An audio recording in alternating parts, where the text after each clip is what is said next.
First Contact's finest hour.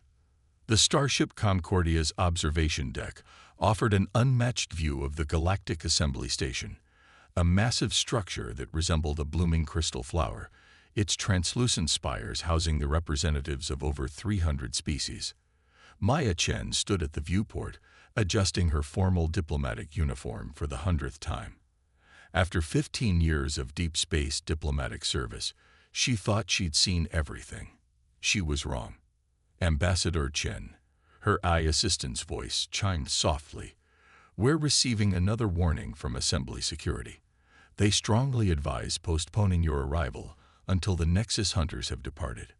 Maya watched as other ships gave a wide berth to the Obsidian vessel docked at the station's primary hub.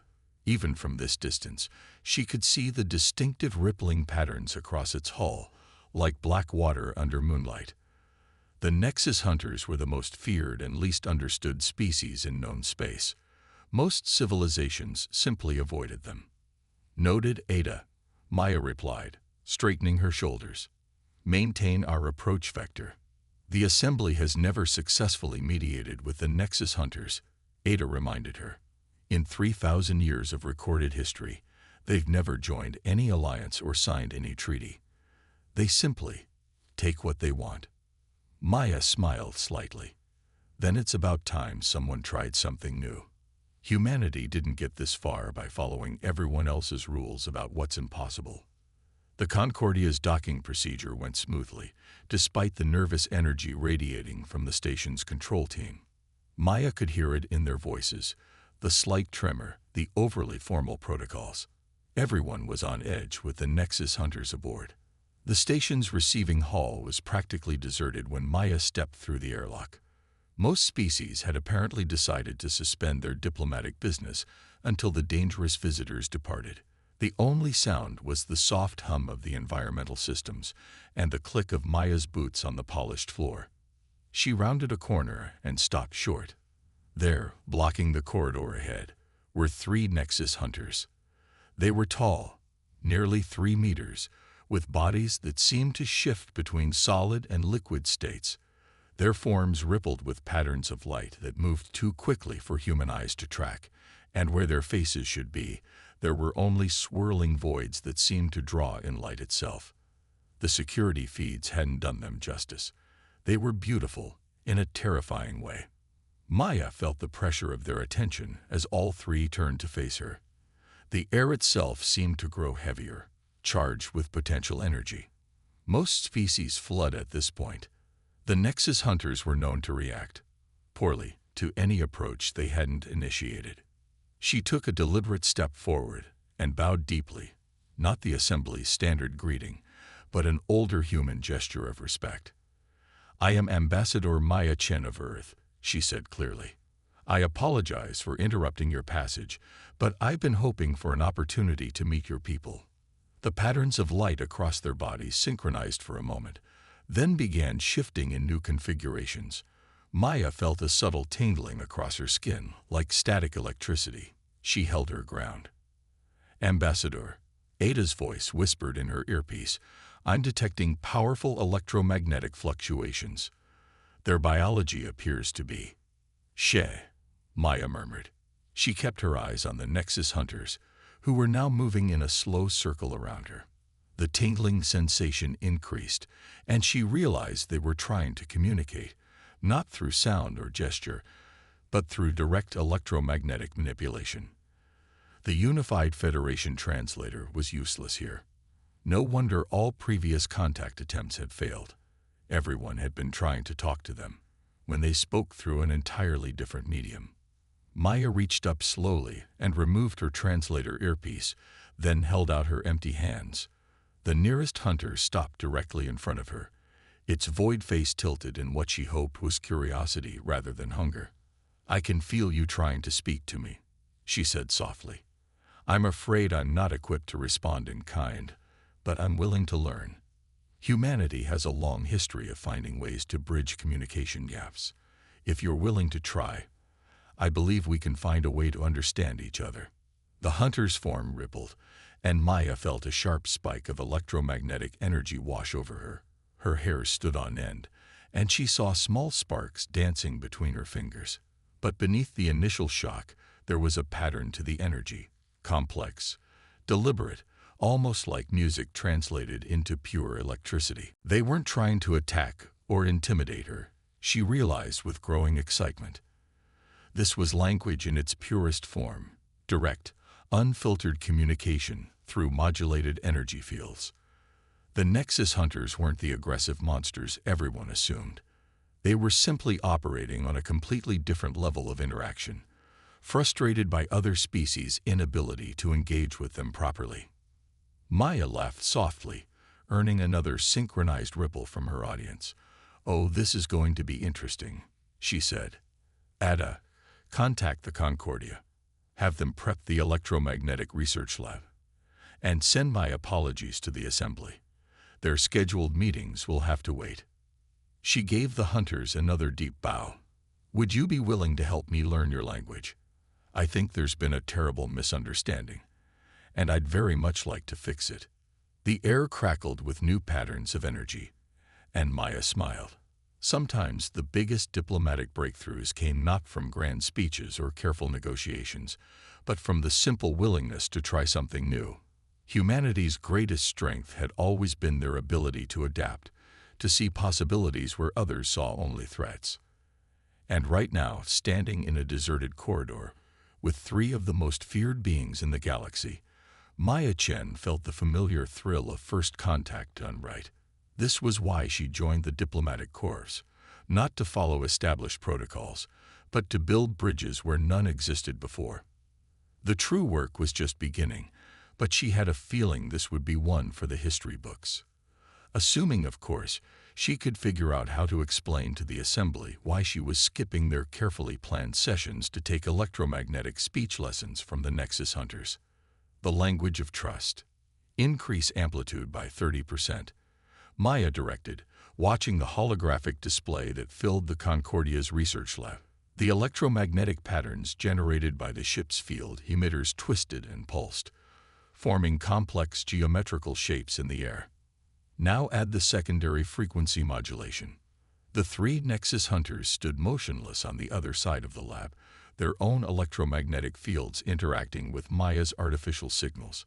It had been 3 days since their first encounter, and every moment since had been dedicated to cracking the code of their unique communication.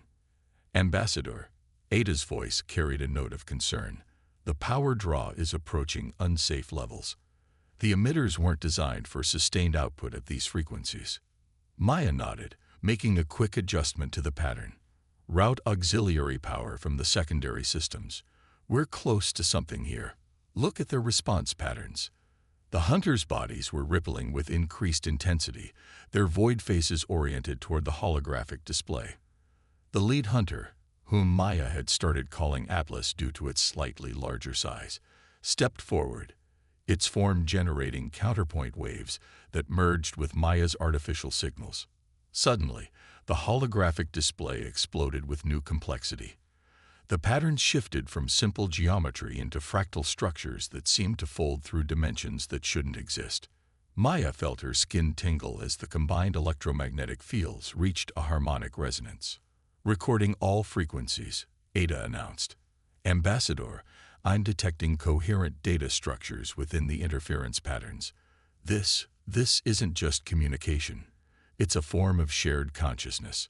Maya leaned forward, fascinated. The fractals were telling a story, not in words or images, but in pure mathematical relationships. She could feel the edges of meaning brushing against her mind, like trying to recall a dream that was slipping away. "They don't just use electromagnetic fields to talk," she breathed. "They use them to think. Their entire consciousness exists as organized energy patterns. That's why they never responded to traditional communication attempts. We weren't just speaking the wrong language. We were existing on the wrong plane of reality." Atlas moved closer to the holographic display, its body synchronizing with the patterns Maya had created. The other two hunters joined in, and suddenly the lab was alive with overlapping fields of energy, creating a symphony of electromagnetic resonance. Maya felt a sudden pressure in her head, followed by a cascade of sensations that weren't her own. For just a moment, she experienced consciousness as the hunters did, a vast network of interconnected energy patterns, each thought and memory existing as pure mathematical relationships in electromagnetic space. She staggered, catching herself on the console. "Ada," she gasped, "tell me you got readings from that." "Affirmative. Though I should note that extended exposure to these field intensities could be dangerous for human neural systems." Maya straightened up, her head still spinning with the afterimages of alien thought patterns. "They're not hunters at all," she said. "That name, everything we thought we knew about them. It's all wrong. They're scholars, researchers. They travel the galaxy studying the electromagnetic signatures of different species and phenomena."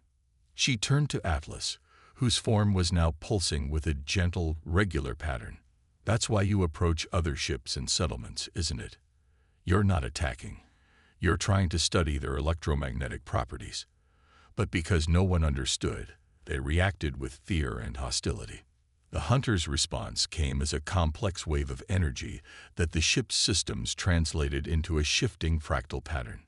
Maya was beginning to recognize certain mathematical relationships as emotional concepts. This one carried the distinctive signature she'd come to associate with affirmation. 3,000 years. Maya shook her head.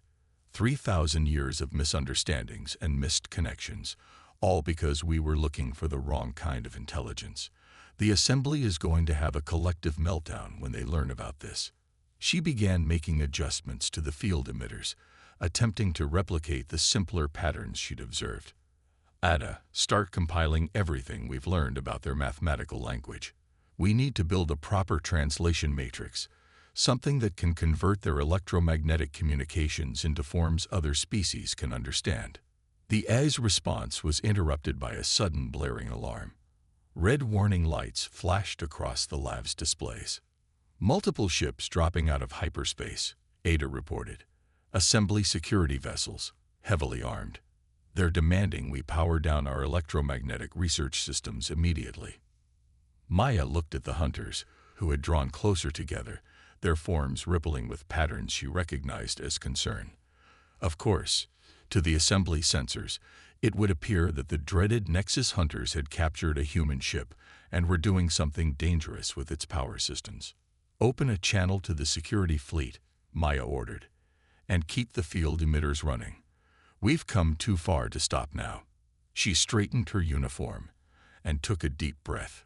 "Let's see if I can explain to the Assembly why I've been teaching quantum mathematics to the bogeyman of the galaxy." Atlas moved to stand beside her, its electromagnetic field harmonizing with the ambient energy in the lab. The gesture needed no translation. Whatever came next, they would face it together, human and hunter, bridging a gap that had seemed insurmountable just days ago. Maya smiled. Sometimes the hardest part of communication wasn't learning a new language. It was convincing others to stop and listen before they jumped to conclusions. But that, after all, was what diplomacy was all about. Breaking the chain. The Assembly Security Commander's hologram loomed over the Concordia's bridge, his crystalline form refracting light in patterns that conveyed barely contained anger. "Ambassador Chen, you will power down your electromagnetic systems and prepare for boarding. This is not a negotiation." Maya stood calmly before the hologram, flanked by Atlas and the other two hunters. Their presence alone was enough to make the security teams nervous. No one had ever seen Nexus hunters stand peacefully alongside another species before.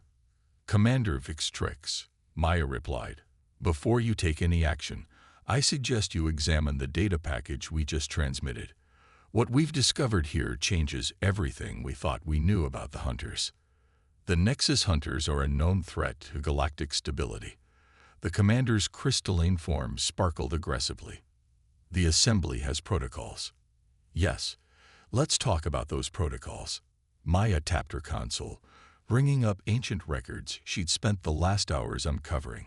Specifically, the ones enacted 3,000 years ago, after the first contact with the hunters.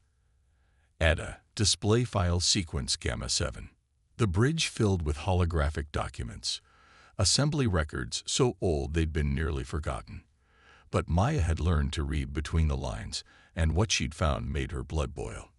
The initial contact team, she said, her voice hard, included representatives from the crystalline Concordat. Your people, Commander. They were the only ones with sufficient sensor technology to detect the hunter's electromagnetic language. And according to these records, they succeeded in establishing basic communication. The commander's hologram flickered. Those records are sealed. They're sealed because they prove the crystalline Concordat deliberately mistranslated the hunter's attempts at communication. Maya cut him off. You presented them to the assembly as violent invaders, when in reality they were trying to share knowledge. You manufactured a threat to maintain your species' technological advantage.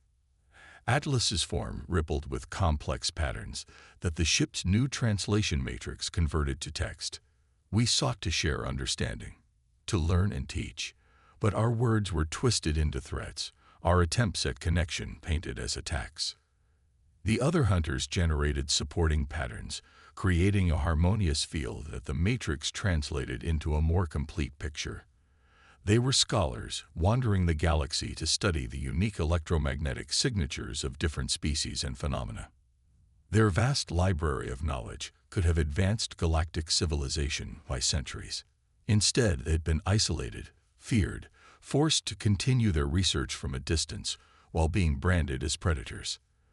The name Nexus Hunters itself was a mistranslation. In their electromagnetic language, they called themselves the Pattern Seekers. 3,000 years, Maya said quietly.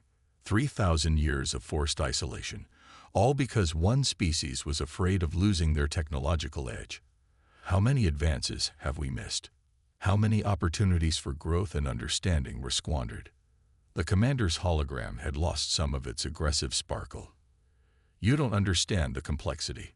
Oh, I understand perfectly, Maya interrupted. But times have changed. Humanity may be new to the galactic scene, but we've learned some hard lessons about the cost of fear and prejudice. We won't be party to this deception.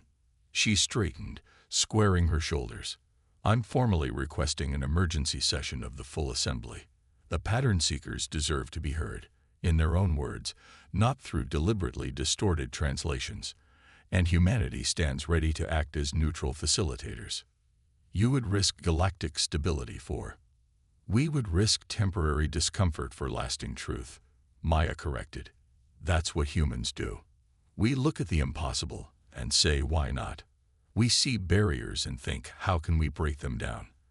And when we find an injustice that's persisted for 3,000 years, we say enough.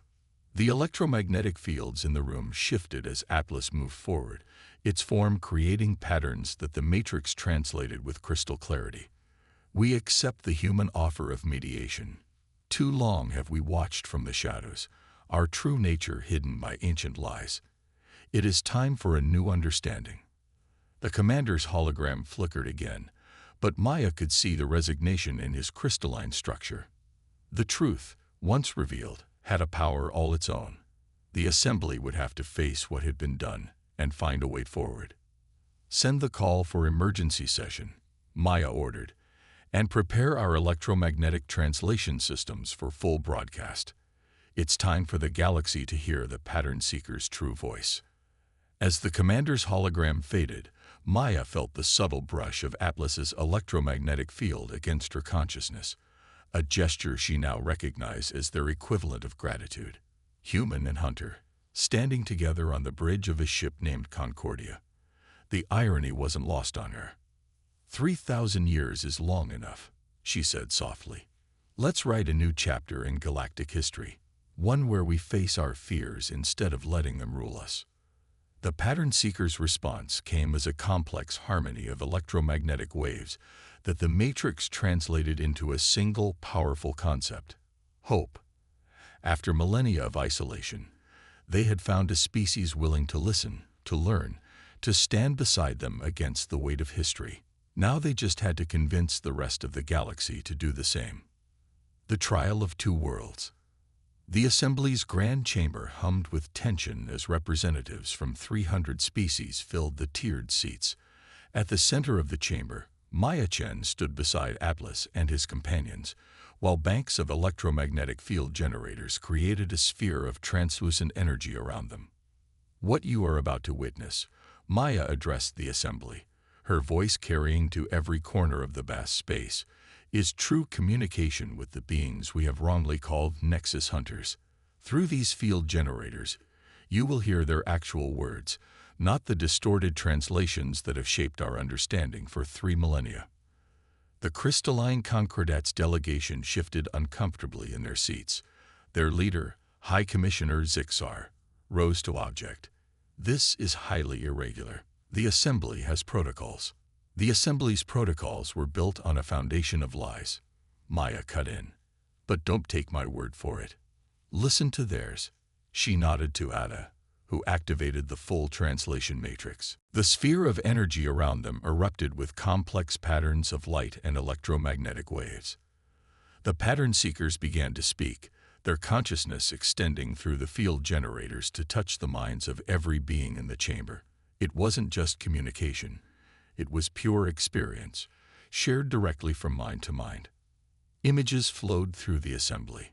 The pattern seekers' first contact with the crystalline Concordat, their eager attempts to share knowledge, the deliberate mistranslation of their peaceful overtures into threats. 3,000 years of watching, waiting, continuing their research from afar while being branded as monsters. "We are the pattern seekers." Atlas's thoughts resonated through the chamber, translated perfectly by the matrix. "We travel the stars not to hunt, but to learn. Every species, every world, every phenomenon in space creates unique electromagnetic signatures. These patterns tell the story of life itself, how it grows, how it changes, how it interconnects across the vastness of space." The chamber was absolutely silent as the pattern seekers shared glimpses of their vast library of knowledge. They showed magnetic field maps of entire galaxies, the electromagnetic songs of nebulae, the complex resonance patterns that connected all living things at the quantum level. "This," Maya said into the silence, "is what we've been afraid of. This is what we've been rejecting for 3,000 years. Not invaders or predators, but teachers who could have helped us understand the fundamental patterns that shape our universe." High Commissioner Zixar rose again. "These displays are impressive, but they prove nothing. The Nexus Hunters are masters of electromagnetic manipulation. This could all be an elaborate deception." "Then let us prove it," Atlas interrupted, his patterns clear and strong. "We challenge the crystalline Concordat to a direct electromagnetic dialogue. No translations, no intermediaries. Let our patterns speak to yours, as they did 3,000 years ago. The truth cannot hide in such direct communion." The chamber erupted in murmurs as Zixar's crystalline form flickered with obvious discomfort. The challenge was perfect. The crystalline Concordat's natural ability to perceive electromagnetic fields meant they couldn't refuse without admitting their deception. "I second the challenge," Maya declared formally. "As neutral facilitators, humanity will monitor the exchange through our translation matrix. Every member of the assembly will witness the direct, unfiltered communication." The pattern seekers moved to the center of the chamber, their forms rippling with complex harmonies. After a long moment of tense silence, Zixar and 2 other crystalline representatives descended to meet them. What followed was unlike anything the assembly had ever witnessed. The electromagnetic fields in the chamber twisted and pulsed as 2 ancient species engaged in direct communication. Through Maya's translation matrix, everyone could see the truth unfold in real time. The crystalline Concordat's attempts at deception crumbled in the face of the pattern seekers' pure mathematical language. Their electromagnetic patterns couldn't hide the truth of their historical betrayal, just as they couldn't fake the vast knowledge the pattern seekers freely offered to share. 3,000 years ago, Maya's voice cut through the ambient energy. Fear and ambition led to a terrible injustice. Today, we have a choice. We can cling to that fear, or we can embrace the opportunity for growth and understanding that we rejected before. She gestured to the pattern seekers, whose forms now pulse with calm, steady rhythms. Humanity may be new to the galactic community, but we recognize the value of different perspectives, different ways of thinking and being. We stand ready to help bridge the gap between the pattern seekers and the assembly, not through fear or force, but through mutual respect and genuine desire to learn. The chamber was quiet for a long moment as the implications sank in. Then, one by one, representatives began to signal their support. The pattern seekers' electromagnetic patterns shifted to express joy and relief as centuries of isolation began to crumble. "The question before us is simple," Maya concluded. "Do we have the courage to admit our mistakes and move forward together? Or do we let fear continue to divide us for another 3,000 years? The answer, when it came, would reshape the galaxy's future. But regardless of the Assembly's decision, humanity had already changed the equation. They had shown that sometimes the greatest strength lies not in power or protocol, but in the simple willingness to listen and learn. Unity's dawn. 1 year after the historic Assembly session, Maya Chen stood in the observation dome of the new Pattern Seekers Embassy, watching ships arrive from across the galaxy. The structure itself was a testament to change. A magnificent blend of physical architecture and pure energy fields, designed to accommodate both traditional species and the pattern seekers' unique form of existence. The latest data exchange has been completed. Atlas's electromagnetic patterns rippled through the translation field that now followed Maya everywhere. After months of exposure to their communications, she could understand some of their simpler patterns without technical assistance, though the more complex concepts still required the Matrix's help. "How many species have signed up for the knowledge-sharing program now?" Maya asked, though she already knew the answer. She just enjoyed hearing it. 273 at last count, Atlas replied, his form shifting with patterns that expressed satisfaction. Even the crystalline Concordat has finally submitted a formal request to participate. Maya smiled at that. The past year had seen more scientific and cultural advancement than the previous century. Once the pattern seekers were free to share their vast library of electromagnetic research, the galaxy's understanding of everything from quantum mechanics to consciousness itself had evolved rapidly. Ambassador Chen, Ada's voice chimed in. The human delegation from the Tesla Institute has arrived. They're ready to begin the first direct consciousness expansion trials. This was the project Maya was most excited about. Pattern seeker technology, combined with human innovation, had led to the development of cybernetic interfaces that might allow humans and other species to perceive electromagnetic patterns directly. If successful, it would open up entirely new ways of thinking and experiencing reality. The old assembly would never have approved such experiments. Came a new voice. Maya turned to see High Commissioner Zixar entering the dome, his crystalline form refracting light in patterns that showed humility. A stark change from his former arrogance. The old assembly didn't do a lot of things it should have, Maya replied diplomatically. After the truth about the historical deception had come out, the crystalline Concordat had faced serious sanctions. But they'd surprised everyone by accepting responsibility and working hard to make amends.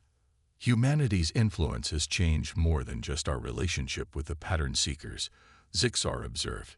Your species' insistence on questioning established wisdom, on seeking new solutions, it has forced many of us to re-examine long-held beliefs. Maya watched as a group of young crystalline scholars entered one of the pattern seekers' direct learning chambers, something that would have been unthinkable a year ago. We're too curious for our own good sometimes, she said with a smile. We see barriers and immediately start looking for ways around them, over them, or through them. It is more than curiosity, Atlas Patterns interjected. We have observed that humans possess a unique combination of traits. You question everything, yet remain open to all possibilities. You recognize patterns, yet refuse to be bound by them. You fear, yet act despite your fear. The observation dome filled with a new electromagnetic pattern. a complex symphony of overlapping fields that the Matrix translated as a mixture of gratitude, optimism, and something like affection. The pattern seekers had developed a deep appreciation for humanity's contradictions. The galaxy needed a species like yours, Atlas continued. One young enough to question ancient assumptions, yet wise enough to recognize truth when they find it. One technological enough to build bridges, yet empathetic enough to want to cross them. Maya watched as more ships arrived. Diplomatic vessels, research craft, cultural exchange delegations. Each one represented another thread in the new tapestry they were weaving together. The pattern seekers' vast knowledge, combined with humanity's drive to explore and connect, was transforming galactic civilization. "There's still so much work to do," she said, reviewing reports on her neural interface. Dozens of joint research projects, cultural exchange initiatives, and diplomatic negotiations were in progress. Some species were still hesitant to embrace such rapid change, while others were racing ahead almost too quickly. But that is why we succeed. Atlas's patterns pulsed with certainty. Because humans never see the work as finished. You are always reaching, always seeking, always imagining new possibilities. An alert chimed, and Maya checked her schedule. Speaking of work, we should head to the conference chamber. The first group of human pattern seeker hybrid researchers is graduating today. I can't wait to see what they discover together. As they moved through the embassy, Maya reflected on how far they'd come. 1 year ago, the pattern seekers had been feared outsiders. Humanity was still finding its place in galactic society, and centuries of prejudice had seemed insurmountable. Now, looking at the mixing of species and energies around her, she saw the future taking shape. It wasn't perfect. Nothing ever was, but it was growing, evolving, becoming something new and wonderful. "You know," she said to Atlas as they entered the conference chamber, "when I first joined the diplomatic corps, I never imagined I'd end up helping to reshape galactic society." Atlas's response came in pure electromagnetic patterns that she understood perfectly, no translation needed. "That, Maya Chen, is exactly why you were able to do it. Humans succeed most brilliantly when they don't stop to consider whether something is impossible." The chamber filled with representatives from across known space, physical beings and energy patterns alike, all gathered to celebrate another step toward a more united galaxy. Maya took her place at the podium, ready to address the graduates who would help lead them into that future. Sometimes the greatest adventures, she reflected, began with the simplest of human traits. The courage to reach out, the wisdom to listen, and the stubborn determination to believe that barriers were meant to be broken.